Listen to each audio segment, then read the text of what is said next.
Today's topic is about blogs that might make great books. If you've got 5 minutes, I've got 5 tips that might help you to turn your blog into a book.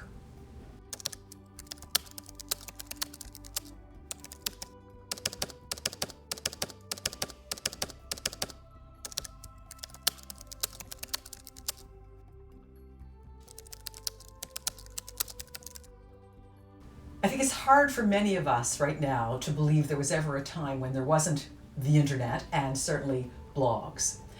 But the fact of the matter is that most internet experts agree that the first blog was actually published around 1994. It's not that long ago. And it wasn't until 1997 that the term weblog came into existence, and it was subsequently shortened to blog. And I'm sure you're like me and you think that there was a time when it seemed like everybody was blogging.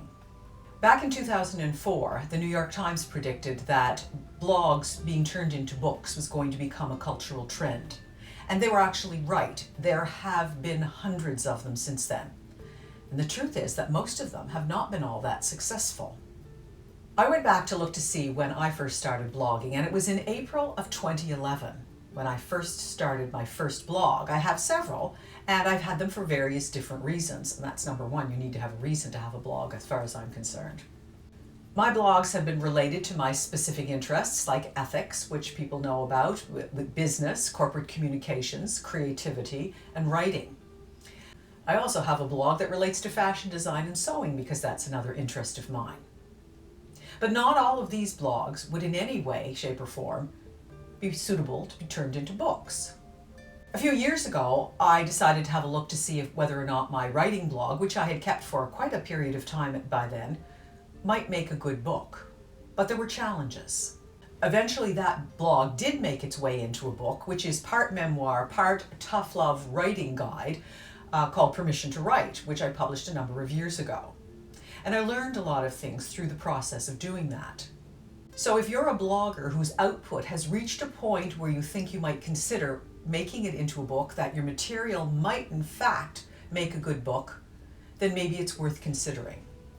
It's probably not as easy as you think to massage all of that material into a coherent whole that makes a book, even if your blog posts are thematically connected.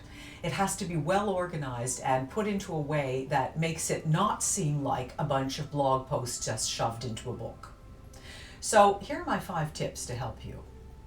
Tip number 1, find a solid reason for doing it. It's not enough just to want to shove your blog posts out into the world as a book because you've already got that material, let me just use it. That's not a good enough reason. So first think of the answers to these questions. What is the objective for this book? What do you want this book to accomplish? And frankly, who is the book for? You'll need to know the answers to these questions for you to write the book and for readers to ever care about your book. Tip number 2, re-examine all your online posts and group them into topics. I'd suggest you consider index cards for this, either digital index cards or real index cards that you buy at a stationery store. And write down the name of each of the blog posts that you want to use. You may have 150 or 200 of them, that's okay. Do it. Use those index cards, lay them all out, and start creating piles of ones that fall into particular topic areas that hang together somehow. For instance, when I was looking at my own blog, I saw that my blog contained posts about things like inspiration for books, my personal experiences with publishers, tips about writing. Those were all different silos, if you like, of topic areas that could be grouped together to see how it could hang together eventually to form a book. Tip number 3, create an outline. Don't just dump. Don't even just dump things in those piles that you created in tip number 2 into a section. Here I have a section. Don't just dump it. Create an outline. How does this hang together? If you're not prepared to organize your material into a coherent whole, or if it doesn't seem to fit into any common thematic threads, just step away from the project. It's probably not going to work. Tip number 4, plan the value-added material that you're going to include. What I mean is this: why in the world would anybody buy your book if they can get every bit of the material that's in your book online from your blog for free. You're going to have to figure out what you'll be able to add for people who buy your book. It could be extra material, it could be resources. If it's likely going to be nonfiction, so it could be resources, something to help them along. It could be a course that you have that goes along with it. What is the value-added material going to be for people who already read your blog? And if you can't think of anything, step away from the project. Tip number 5, remember, not every one of your posts will make it into the book. Well, I know you love everything that you've written online, and even if you're looking at getting rid of the parts that you don't love and including everything you do love, there will be some of the things that you do love in that pile that just aren't going to fit into the book.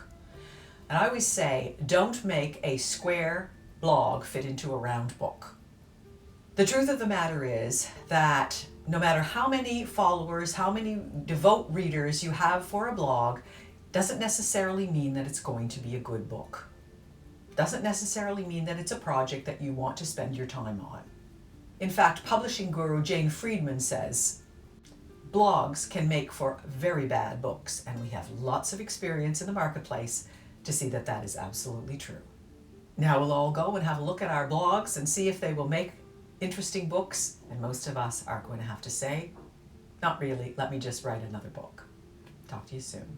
Subscribe to Write, Fix, Repeat, and maybe I can help you improve your writing knowledge and skills, 5 tips at a time.